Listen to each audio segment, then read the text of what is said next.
Ensemble, nous partageons ces moments de télévision autour de votre matinale Bon Matin et poursuivons donc, fidèles téléspectateurs, avec la prochaine rubrique qui est la rubrique On fait le point. Et l'une des questions que nous nous posons ce matin, où en est l'évaluation de l'efficacité des actions gouvernementales?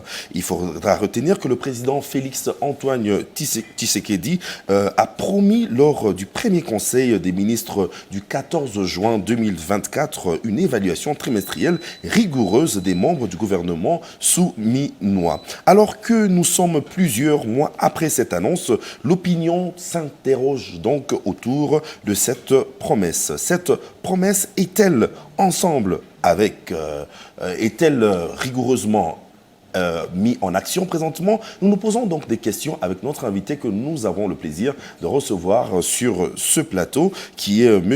Rames Nkoulou, qui est porte-parole adjoint du parti politique Vent d'Avenir. Bon matin à vous, M. Nkoulou. Bonjour, monsieur. Comment allez-vous donc ce matin? Très bien. Très bien. Alors, nous l'avons dit d'entrée de jeu, lors de la première réunion du Conseil des ministres qui s'est tenue le 14 juin 2024, le président Tshisekedi avait promis une évaluation trimestrielle des membres du gouvernement. Pourquoi, selon vous, ça c'est la première question qu'on se pose, cette initiative a-t-elle été perçue comme étant une innovation tournante dans le gouvernement congolais? Oui, je crois que le président de la République, garant des bons fonctionnements des institutions, il s'est rendu compte qu'effectivement, il ne suffisait pas seulement de confier des responsabilités aux gens, il était important, après une période, d'évaluer. Vous allez comprendre que c'est parmi des règles d'or dans la gestion. Vous ne pouvez pas confier une responsabilité à une personne et vous ne mettez pas autour de cette personne des agrégats qui vous permettent d'essayer d'évaluer quelles ont été les actions de cet homme ou de cette personne à qui vous avez confié des responsabilités. C'est comme ça que c'est une initiative que nous avons saluée, parce que lorsque quelqu'un est nommé comme membre du gouvernement, la personne devait comprendre qu'elle est là pour faire avancer les choses, qu'elle est là pour faire bouger les lignes dans la bonne direction dans les ministères qui lui est confiés. D'accord. Alors dites-nous donc à votre connaissance, M. Nkoulou, est-ce que ces évaluations ont-elles donc commencé? Nous sommes à près d'1 an après cette annonce faite par le chef de l'État pour bien sûr expliquer. Qu'est-ce qui explique à ce stade ce retard? Oui, il faut dire que les évaluations ont été faites. Si ces évaluations n'étaient pas faites aujourd'hui, nous ne serions pas dans la fièvre en train d'entendre le gouvernement d'union nationale. Voilà, c'est-à-dire le chef de l'État s'est rendu compte qu'il y a certains acteurs au niveau du gouvernement central qui ne faisaient pas leur job comme il fallait.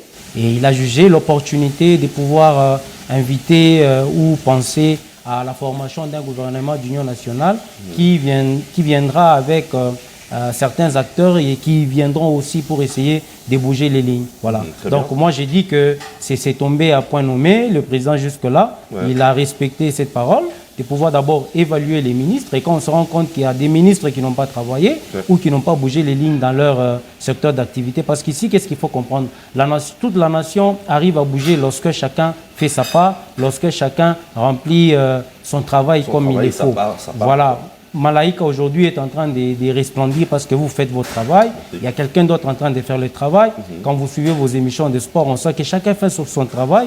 Et ça fait que Malaïka puisse briller dans le Grand Katanga, même partout en RDC. Donc c'est la même chose avec notre pays. Si vous avez des membres de gouvernement, certains qui tournent le pouce, certains qui sont, je ne sais pas, épinglés dans les histoires des détournements, certains qui sont presque oisifs. Donc cela fait que toute la nation ne marche pas. C'est comme ça qu'il y a l'opportunité de pouvoir initier le gouvernement d'union nationale qui viendra essayer peut-être de résoudre certains problèmes sociétaux. Mais est-ce que vous pensez que cette initiative est plutôt réaliste au regard des dynamiques politiques, des dynamiques administratives que connaissent la République démocratique du Congo?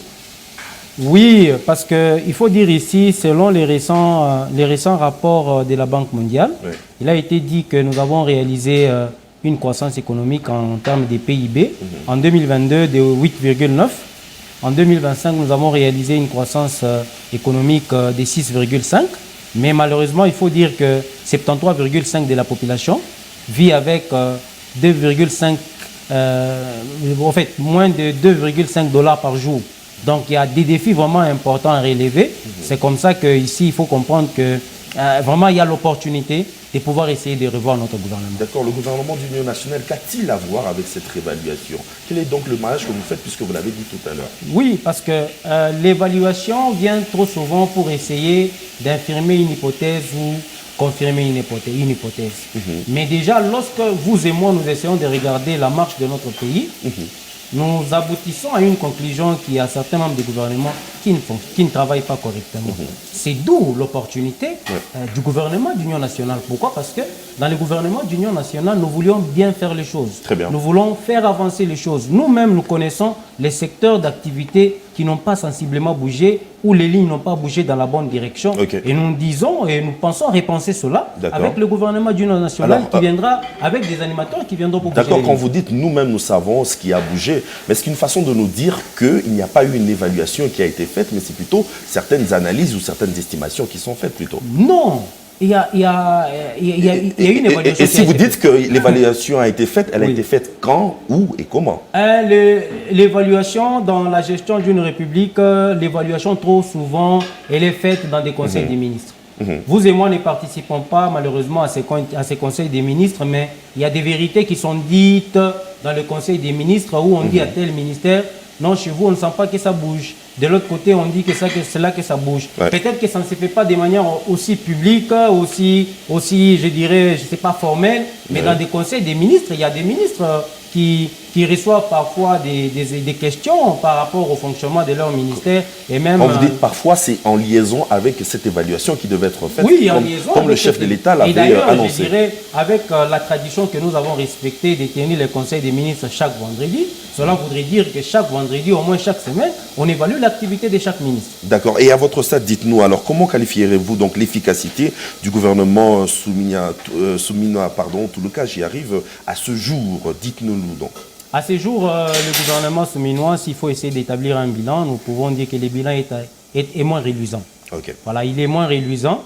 Il y a des choses qui ont été faites et qui ont été positives. Mais il y a aussi des couacs. Là, vous parlez des progrès que nous avons eus. Des progrès que nous avons. Tout en citant un ou deux. Bon, déjà, il faut dire la pérennité du programme de développement des 145 territoires. On a vu que le gouvernement souminois est venu et il a martelé pour que ce projet continue. Et quand nous essayons de regarder d'autres secteurs de la vie nationale, vous allez vous rendre compte, effectivement, il y a des choses qui bougent dans la bonne direction. Mais il faut dire que nous avons un pays à dimension continentale. Il y a beaucoup de défis. Et le gouvernement est en train de se déployer. Vous voyez, là, nous sommes sur le front diplomatique avec la situation de l'Est du pays. Le gouvernement s'est engagé dans plusieurs processus. Et ici, nous, Vent d'Avenir, parti cher Amel Justin qui est là, nous voulons demander à notre gouvernement de s'engager sur la voie du dialogue parce que nous sommes porteurs. Nous réclamons la paternité ou la primeur même des propositions, de pouvoir proposer les dialogues. Nous sommes le premier parti politique dans cette République à pouvoir proposer les dialogues alors que rien de tel ne se concevait, alors que rien de tel ne s'imaginait et même ne se pensait. Très bien. Alors, en l'absence d'évaluation formelle, comment le peuple congolais peut-il donc juger le rendement de ses dirigeants aujourd'hui, puisque le chef de l'État avait dit publiquement qu'il rendrait public ses évaluations? Oui. Vous nous avez fait savoir qu'elles sont faites dans les conseils des ministres, mais jusqu'à ce stade, elles ne sont pas rendues publiques. Bon, elles ne sont pas rendues publiques, mais lorsque vous essayez de... Moi, je suis vraiment fidèle en suivant les rapports ou les communications qui viennent après les conseils des ministres. Quand vous lisez chaque conseil des ministres, vous allez vous rendre compte qu'effectivement, il y a des évaluations qui se font. Ça, je vous le dis. Et est-ce que ça, c'est au travers d'un compte-rendu que les ministres ont donné après leur... Parce qu'à ce stade, aucun compte-rendu n'a été mentionné dans les médias. Non. Encore après les différentes réunions des ministres. Je me rabats sur les comptes rendus qui sont faits après les conseils des ministres. Quand nous suivons le ministre de la Communication, Mouyaya, quand il essaye d'épingler les différents points qui ont été traités au cours des conseils des ministres, nous nous rendons compte effectivement, vous allez voir quelque part, on dit le président de la République a donné l'ordre à tel ministre de pouvoir faire ceci ou cela. Donc moi, je considère que cela, c'est aussi une évaluation. Ne nous attendons pas à une évaluation genre formelle où on invite, je ne sais pas, les médias et le président de la République se tient là et il voudrait répondre par rapport à ceci, à cela. Mais je crois que cette forme-là de pouvoir présenter les choses aussi. C'est aussi Est-ce une évaluation. elle présente mieux la promesse qui a été faite par le chef de l'État, celle de rendre public les évaluations? Déjà, l'idée de la formation du gouvernement d'union nationale dit seulement que le président a essayé d'évaluer les ministres et il s'est rendu compte qu'il y en a qui ne font pas leur job correctement. Je vous poserai la prochaine question. Alors, l'une des priorités annoncées était plutôt la création à ce stade d'emploi et la protection du pouvoir d'achat des Congolais. Alors, observez-vous des mesures concrètes mises en œuvre dans ces deux domaines que nous mentionnons ce matin? Merci beaucoup. Il faut dire que le domaine de l'emploi et même du pouvoir d'achat, c'est un domaine aussi complexe. Et j'ai vu le débat sur le SMIC. Même si nous pouvons condamner ces débats-là, c'est au moins quelque chose. Mais par rapport aussi au taux d'échange, c'est là aussi fait que certains efforts qui peuvent être déployés se retrouvent que sont minimes. Mais ce que nous pouvons dire, il y a déjà des actions qui ont été entreprises, il y a déjà des pas importants qui ont été concrétisés. Et c'est comme ça qu'ici, parce que qu'est-ce que nous voulons dire? Les gens qui vont constituer le gouvernement d'union nationale, ils sont même peut-être pas au gouvernement. Ils sont dans la population comme nous autres. Pendant qu'ils sont en train de nous entendre, qu'ils comprennent les défis qui leur attendent. Donc, il faut comprendre que lorsque vous êtes nommé membre du gouvernement, vous n'avez qu'à faire les choses correctement et bouger les lignes dans votre secteur parce que il en va de l'intérêt de la population. À propos du chef de l'État, le chef de l'État avait promis que des conséquences allaient être tirées, ou encore seront tirées, après une certaine, ou encore en fonction des résultats de chaque évaluation. Alors cette logique de redevabilité est-elle crédible dans le contexte politique congolais actuel, bien sûr? Oui, je crois que si nous tardons à nous développer en tant que pays, c'est parce que nous voulons faire les choses à la manière congolo-congolaise. Ok. Si nous voulons nous développer en tant qu'État, nous devons essayer de regarder qu'est-ce qui se passe chez les voisins, quelles sont les postures que les voisins font, quels sont les agrégats qu'ils intègrent dans leur management. Eh bien, quand nous nous approprions de tous ces éléments, nous pouvons nous développer. Okay. Moi, je crois que c'est opportun. Et c'est comme ça qu'une institution doit fonctionner. Vous et moi, vous êtes ici à Malaïka. Vous n'êtes pas dans votre maison, vous ne faites pas ce que vous voulez. Évident. Il y a une hiérarchie qui vous dit voilà ce que vous devez faire, ce que vous ne devez pas faire. Et c'est comme ça qu'un pays peut... Bon, si des petites institutions ou des institutions à basse échelle, il y a un peu une rigueur qui est observée. Que dire de la gestion d'un État? Très bien. Oui, donc il n'y a pas à dire une politique congolo-congolaise, c'est la politique congolo-congolaise qui nous retarde. Or là, nous devons entrer dans une phase de gestion orthodoxe avec des règles de gestion standards et des normes qui sont exigées afin de nous développer. Vous voyez. Parce que si nous voulons rester dans cette attitude, rassurez-vous, nous étions jeunes. Ces pays étaient dans cet état. Aujourd'hui, nous étions enfants, ces pays étaient dans cet état. Aujourd'hui, nous sommes jeunes, mais nous sommes toujours en train de pleurnicher. Demain, nous risquerons d'être vieux et toujours en train de pleurnicher. Tout ça, pourquoi? Parce que nous voulons faire les choses à la manière congolo-congolaise. Alors nous devons faire les choses de manière un peu orthodoxe, c'est-à-dire clairement bien établi, les principes de gestion qui sont là, l'évaluation des ministres, même pas seulement des ministres. On devait évaluer même les mandataires publics, on devait évaluer même les maires des villes, on devait évaluer même les gouverneurs. Ça tombe bien que vous faites ce voyage dans le temps. Alors dites-le nous, M. Nkulu, peut-on donc espérer que cette politique d'évaluation devienne une certaine culture de gestion publique ou encore simplement une déclaration d'intention politique qui a été mentionnée par le chef de l'État? Qu'est-ce qui doit se passer lorsque le président de la République émet cet avis? Il appartient à son cabinet de vérifier, c'est ça le rôle du cabinet du chef de l'État. Essayer de vérifier les actions ou les voies qui ont été tracées par le président de la République, est-ce que ces voies sont suivies? Et il appartient au gouvernement de se dire, ok, voilà le go que le président a donné. Est-ce que chaque ministre s'enregistre dans le go que le président a donné? J'étais en train de dire ici qu'il y a les ministres qu'il faut évaluer, il y a les gouverneurs qu'il faut évaluer. Il y a les maires des villes qu'il faut évaluer, il y a les bourgmestres qui sont évalués, qui doivent être évalués. Parce là, c'est une proposition d'élargissement de cette évaluation. Oui, le président a donné une vision un peu globale, mais il appartient maintenant à ceux qui travaillent avec lui d'essayer de répercuter ou de percuter cette vision à tous les niveaux. Nos bourgmestres, aujourd'hui, ils touchent beaucoup d'argent. En termes de redevances, en termes de ressources, qu'est-ce qu'ils en font? Or, un bourgmestre doit avoir la politique de sa commune. Un bourgmestre peut avoir la politique de la lutte contre la famine dans sa commune. Il n'est pas interdit à un bourgmestre d'avoir un plan sanitaire pour sa commune. Il n'est pas interdit au maire de la ville d'avoir... Vous voyez, c'est-à-dire il faudrait que l'évaluation se fasse à tout le monde. Les mandataires publics devaient être évalués. Lorsqu'on place un mandataire public à la tête d'une structure de l'État, il faudrait nous rassurer effectivement, après un temps, cette structure a avancé et n'ont pas régressé.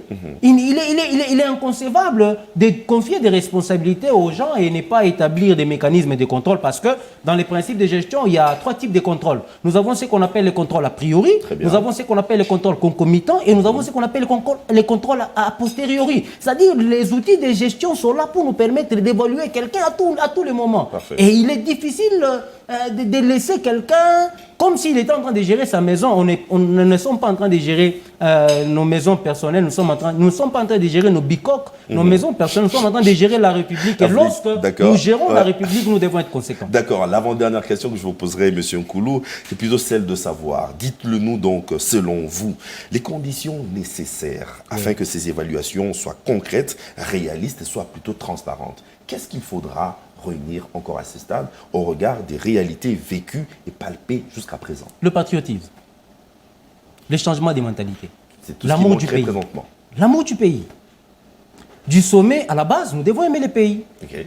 Lorsque vous avez le privilège d'être nommé par une ordonnance présidentielle, ministérielle, vous devez vous poser une question que toute la nation attend de vous quelque chose.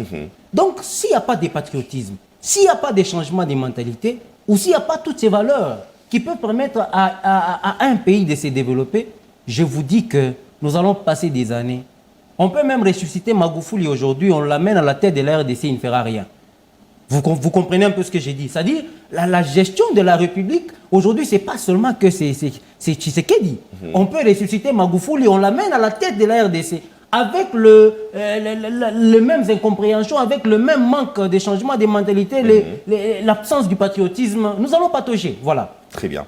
Alors pour finir, Monsieur Nkoulou, je rappelle ici que vous êtes porte-parole adjoint du parti politique Vent d'Avenir. Et la dernière question que je vous poserai, c'est plutôt celle de savoir, est-ce que la République démocratique peut donc encore espérer une gouvernance basée sur des performances dans ce second mandat du président Félix-Antoine Tshisekedi? Je crois qu'il y a un adage qui dit « l'expérience m'a rendu sage ».